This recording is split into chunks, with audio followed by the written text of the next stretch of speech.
जो आपने क्या कभी अपने आसपास कोई फील्ड में, कोई मैदान में या कहीं पार्क में या अपने घर के आसपास कभी हरी हरी घास देखी है?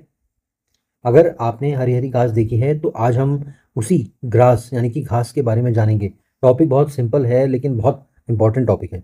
बच्चों, ग्रास के बारे में मैं आपको बताना चाहता हूँ। ग्रास जिसे हम हिंदी में घास कहते हैं, स्मॉल स्मॉल मतलब बहुत छोटी सी ग्रीन प्लांट होती है। जी हाँ बच्चों, अगर आप अभी तक इसे प्लांट नहीं समझते थे तो आपने ये याद रखना है कि ग्रास जो है ये एक प्लांट है। ठीक है, grass is a green plant.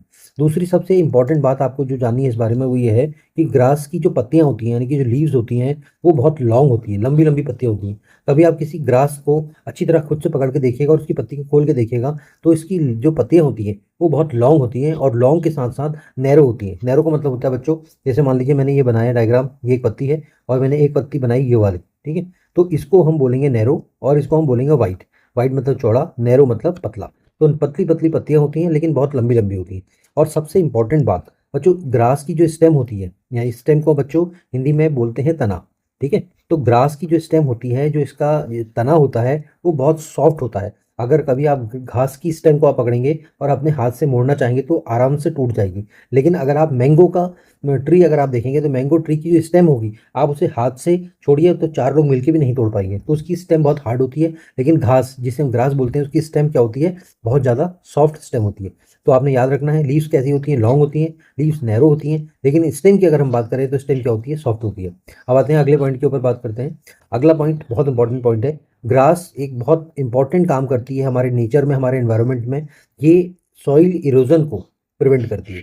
Soil erosion को प्रिवेंट करती है मतलब सॉइल इरोजन होने से रोकती है। अब मैं आपको बताता हूँ सॉइल इरोजन किसे कहते हैं। देखिए, जैसे मान लीजिए कोई फील्ड है और इस फील्ड में, ये फील्ड किसी ऊंचाई पे है और इसके नीचे यहाँ से थोड़ा ढलान है, मतलब उतरती हुई ढाल सा है एरिया।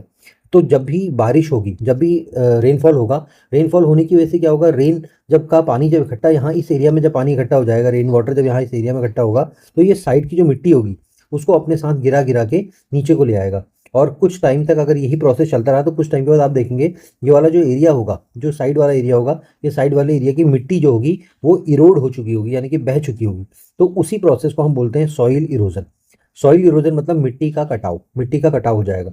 लेकिन मैं आपको बताना चाहता हूँ बच्चों, जिस मिट्टी में ग्रास लगी होती है, जिस मिट्टी में घास होती है, वो घास क्या करती है, इस मिट्टी को अपने साथ बांध देती है। ठीक है, जोड़ देती है, जिसकी वजह से बारिश का पानी बहता तो जरूर है लेकिन मिट्टी बारिश के पानी के साथ बहती नहीं है।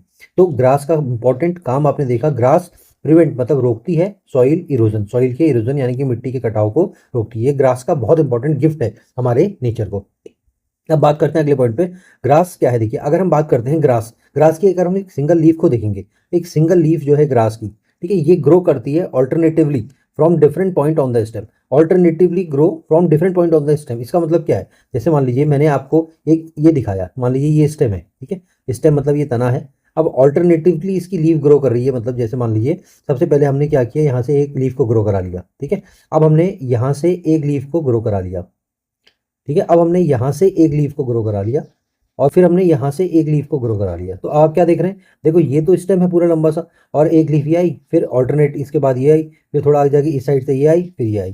तो ये लिख रहा है अ सिंगल लीफ, ये पूरी single leaf grow alternatively, alternative मतलब एक के बाद एक, फ्रॉम डिफरेंट पॉइंट, अलग अलग पॉइंट से, एक इस पॉइंट से निकल रही है, एक इस पॉइंट से, एक इस पॉइंट से और एक पॉइंट से। तो ये फीचर भी आपको लीफ का याद रखना है, किसकी लीफ का, ग्रास की लीफ का याद रखना है। अब देखिए बहुत इंपॉर्टेंट पॉइंट है, कोई क्वेश्चन आपसे पूछेगा कि क्या घास जो ग्रास होती है उसमें फ्लावर होते हैं।